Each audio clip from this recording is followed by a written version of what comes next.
Hey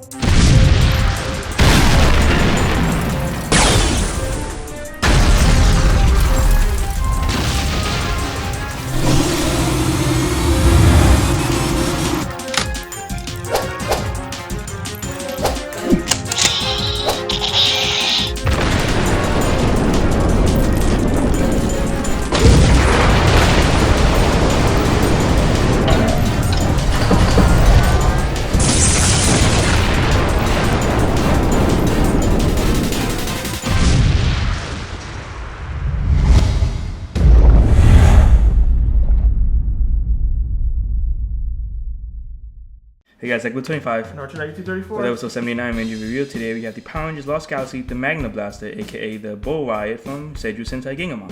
Everyone knows that this is the sword for the Magna Defender, but some people may not know that this is actually the changing device for Bull Black and Gigaman. Originally, he had no changing device except for this sword. The changing device that we got for the Magna Defender was the aura changer from Die Rangers, which we never used. This is actually a really nice little sword. It's scaled well. It does look like a bow too because of the two little horn-like pieces and has the crystal in which it lights up. Now there are lights and sounds, and here's the on-off switch. It's the sword impact. Unfortunately, it has no sensor to tell you where if it's hitting anything or not, because it won't do anything. That's about it. You know, it's just a decent sized sword. Now the bull cannon portion of the gun actually is the sheath of the sword. You simply put it in. This acts as the sheath of the sword. So you can also put it on your belt because it has its own built-in hook over here. You can simply connect it to your belt and act as the sheath when you want, and simply pull it out. Now to turn it to gun mode, we just put it in like usual. Now instead we turn this down, the button here.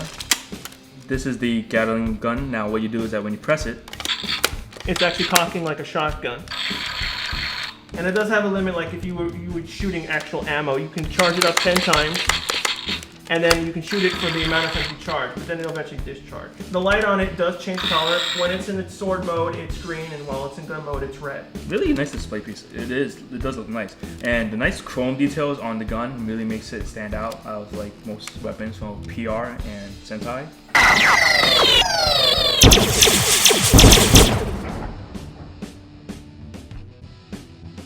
So now alteration wise, we have actually two waves of this weapon. The original release, the Magna Blaster from the Lost Galaxy toy line, but then a second release, which was in some weird Dino Thunder bundle set that came along with the Lightspeed Rescue Battle Booster.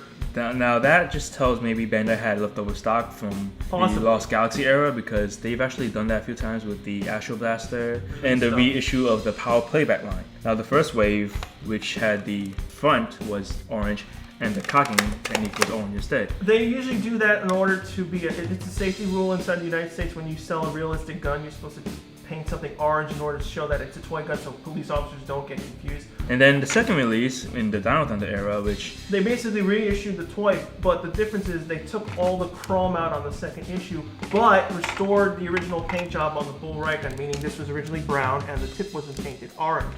So really much, you really need to get both waves in order to get a proper, really Japanese-ish kind of gun. Yeah, if you wanted to show accurate one to match the Bull Riot, you would have to basically unscrew the chrome parts from the first issue, but use the second release's barrel because that's the one that's not painted orange, and then reattach everything. Then you would have the original Bull Riot gun.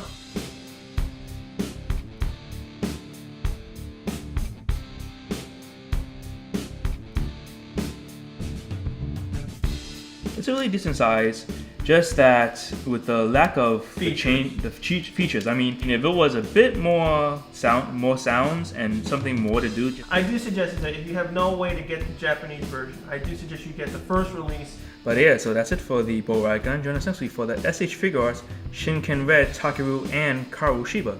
Rate, comment, subscribe. We'll see you next week. Hey guys, I'm Good25. And R29234. With episode 78 range review. You said so.